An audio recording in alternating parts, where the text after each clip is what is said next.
my dad is also a civil engineer. So I think I knew I didn't want to go to anything related to like health or I don't know, uh, or something like that. So, and I did enjoy science and math and like those kind of disciplines. So I thought that I would go for something more like engineering. And but I think also back then, because I don't know. So I entered university like in 2003 already. So it's almost 20 years, dear. Whoa.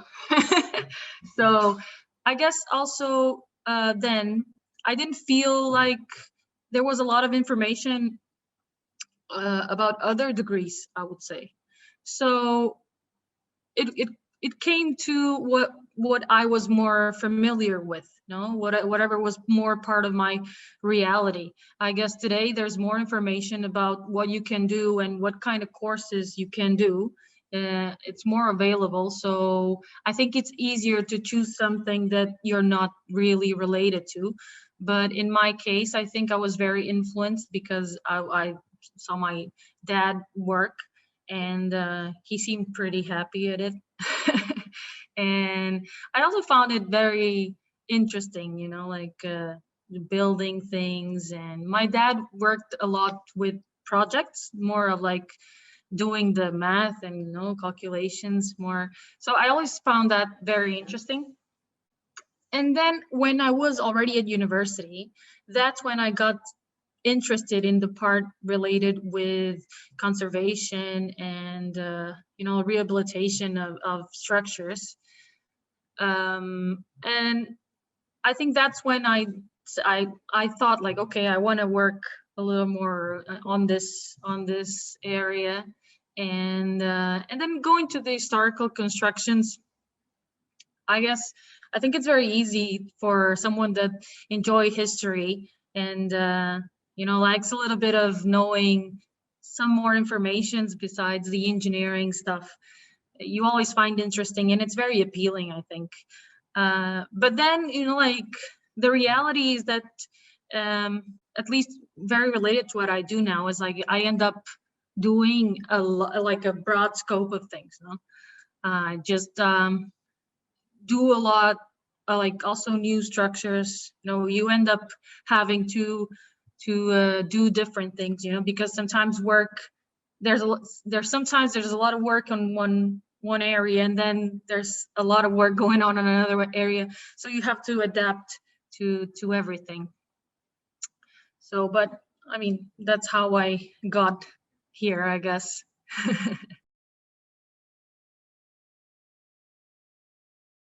You feel like sometimes, you know, like there's you're like the only female in the space, and I think it could be a little intimidating, you know, especially I think women. I hope I'm not being sexist, but I think we struggle a little bit more with self-confidence, you know, when everything that it's related to, you know, self-image and a lot of like because of the culture that we also live in, but we struggle a lot with feeling that confidence to do things. And when you're in a very masculine field, I think that confidence is put to test more often, no? Or you tend to feel that you need to be very or very cautious with whatever your actions are, or you also need to show that you're also very confident even if you're not feeling that confident, you know, because you need to show that, okay, I'm in this game as well, so you need to also take my opinion in consideration. But actually, like you know, like when I got this award, I got this interview, and people asked me as well, like, what do you feel? Do you feel like any kind of discrimination when, like, for being a woman. At the time I answered that I felt more, whatever was more conditioning of my situation was related to the fact that I had a scholarship. You know, it was more related to my economic status probably than actually being a woman. But, you know, like I think over the years, and especially now that I've worked more with clients, I feel like sometimes it's like little things, you know, you feel little subtleties that kind of like a man would notice, or but you notice that people kind of sometimes I feel, but that's, I think, like we're not in the level of like very explicit discrimination or judging you for being a woman. I guess is more like very, you can feel that like some men are a little uncomfortable that you are there, you know, because you know, like I think when men are among themselves, just the language changes as well, you know, like if there's a woman, they probably feel like they need to be more cautious with whatever they're saying, so you can feel that they are very aware of your presence, no? And also you know, like sometimes I've like some little situations where I felt that maybe I had trouble in being heard.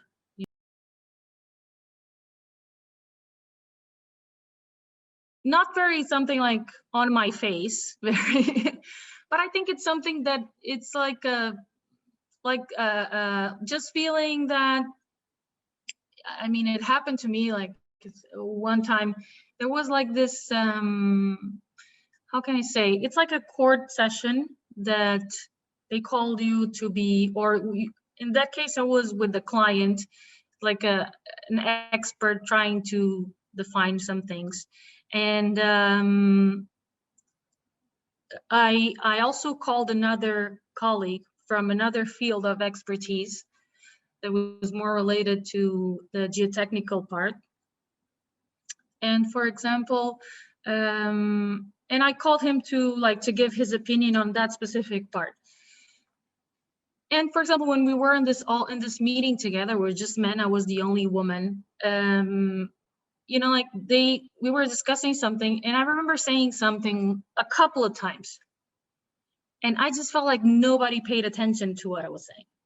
I clearly felt like, and then my colleague, because you know, like I sometimes I feel like, until now what I felt is like I feel more difficulties actually with people that are not really from the field, because with colleagues that until now it's been fine. I've never felt like someone felt somehow disrespected by my presence, or felt like, you know, like they couldn't trust whatever I was saying.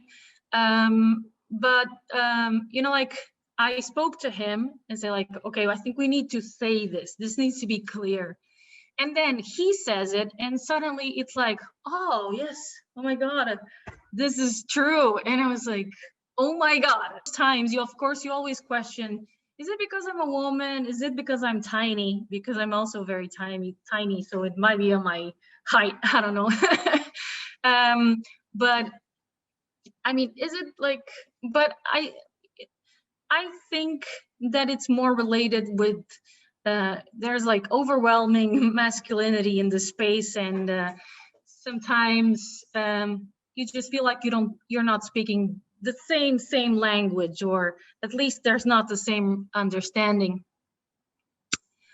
But I mean, there's like a couple of situations, but I never felt like people,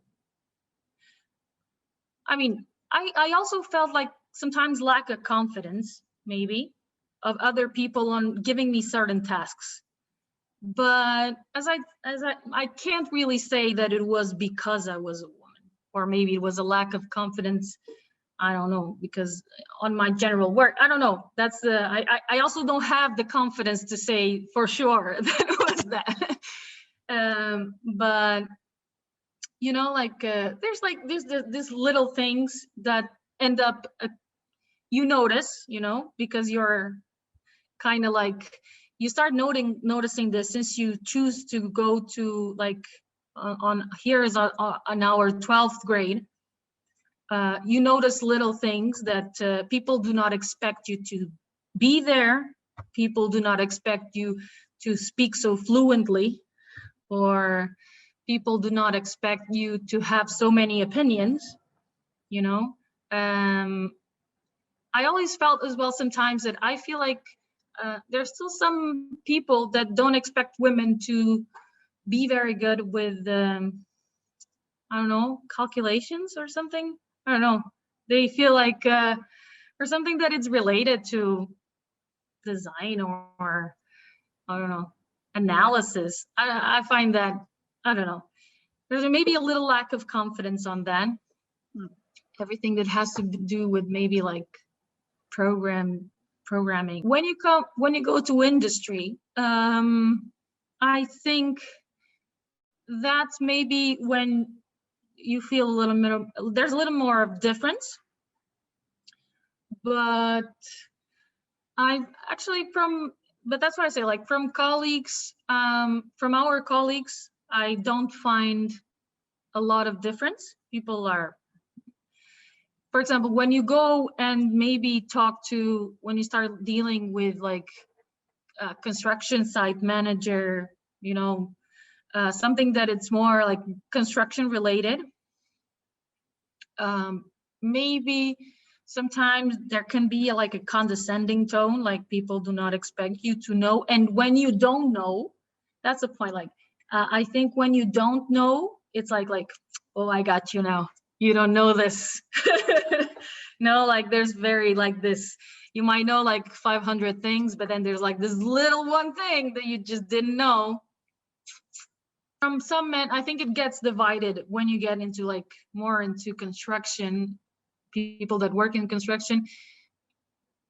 It gets divided more like people that like trying to find like that little thing that you just don't know, and like boom. And then there's like other people that are very, they try, I think they try to overcompensate, you know, like they are really nice, they don't want you to get dirty, they don't want you to get, I don't know, no, don't go there. It's like, that's not really safe. It's safe for your colleague, like for the guy, but you, it's best if you don't go there, because, you know, you never know. So I think, I mean, in both ways, they are treating you differently, right? But one is like a little bit of like a negative discrimination, and the other one is more like a positive discrimination, right? Because you also have the positive discrimination, no? You know, like people try to be overly nice to you, you know, to, okay, because, well, okay, you're a woman, we don't want you to get hurt. Try to be very protective of you, you know, like having that kind of, and I think that both things happen. And I guess like the little situations that I felt, I think you can find them in both academia and in industry. You know, like, of course, I think when you're in academia, you don't really deal with clients, you know, people that are from different areas. So then when you go to industry, I think you deal with a broader scope of people. So I think it ends up, these interactions, some of them, you know, like, I think can be a little, but, you know, that's the thing.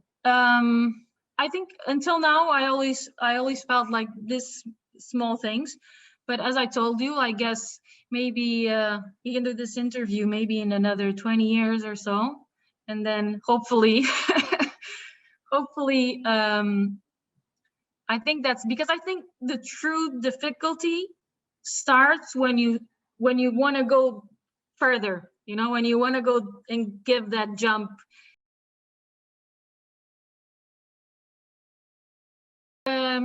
I think even like this is a field that it's very demanding in terms of working hours, right?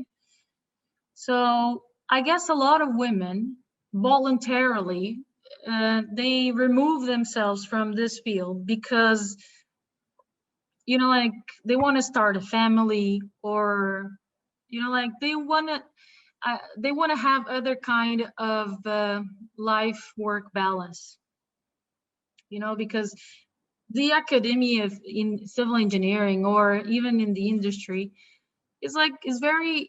you work like long hours, and it's expected of you to have that like full dedication to things. It's expected that you, if necessary, you work on weekends. It's expected that you leave office around 8, no, or later at night. You know, so if you want to have like more of like a family, or even if you just want to have like a regular schedule, so I think it's very difficult to find this compatibility between two things. So I think some women at the end, they just choose whatever they want, you know, like that can fulfill their objectives more than men, I think, you know, because I think women tend to think about more of these things, you know. That's the thing. I think we still have this, you know, like this, the mentality, and that I mean, if we decide to have children, we know it's going to be on us mostly, you know, even if it's not true. Even if our partner is wonderful and he's going to do a lot of the chores and whatever, but we all know. But even like it's a fact that through at least the first 6 months of a child's life, it's fully dependent on the mother. So you always feel more of an extra responsibility to ensure that, you know, like there's family stability or something like that. So I think that ends up conditioning women to voluntarily choose another career, or, for example, not going for really like management positions, because that they feel that they will have to prove more, and they are not going to do that. So I think that maybe one thing that we need to change is this culture, you know? I don't know if this is very Portuguese, or if it happens in other countries, but that's the thing. Like, we have a culture that you're supposed to work the entire day. You know, like people don't really respect, okay, my time finishes at 6, but you know, like it doesn't really work like that. And I think maybe we need to do like how can I say, something that it's like a work schedule that is more family friendly, or maybe like a women's friendly, I don't know, that goes more with maybe our rhythm of working, something like that. I don't know.